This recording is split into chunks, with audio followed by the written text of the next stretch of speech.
L'originalité de Chanel est dans le numéro 5. Réinventer le numéro 5 aujourd'hui, c'est dire à quel point il est pertinent, et finalement il s'adresse à une certaine quête de cette originalité.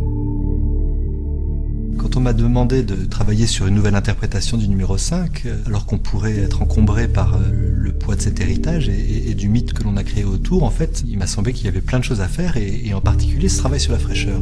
La fraîcheur est intéressante parce qu'elle apporte une certaine spontanéité, là où l'opulence de l'extrait en fait sa forme la plus habillée. Cette idée de fraîcheur est essentielle, et c'est pour ça qu'on l'a appelé le numéro 5 l'eau.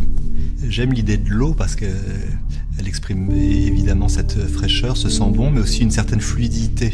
Dans cette idée de fraîcheur, il y a aussi un petit peu l'idée de désépaissir, aérer ce parfum qui était à l'origine très opulent. En travaillant l'eau, j'ai d'abord essayé de dégager la structure et les éléments importants, un petit peu ce fil rouge qui font que le numéro 5 est le numéro 5 ou ne l'est pas.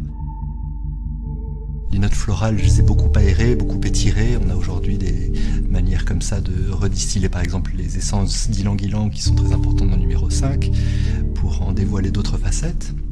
Et dans les notes de fond, il y a toute cette opulence, ces notes poudrées, vanillées, santal, très importantes dans l'extrait. Ce sont des notes comme ça très chaudes. Et là, j'ai pu aller assez loin en retravaillant ce fond comme ça de manière beaucoup plus sèche et vibrante, un petit peu comme ça avec une note de cèdre. C'est très compliqué de parler comme ça d'un travail d'alchimie et d'élaboration, alors que le plus important, c'est de garder une impression très simple de sent bon, peu importe de la complexité du travail qu'il y a derrière. On a toujours parlé du numéro 5 comme un parfum composé et complexe.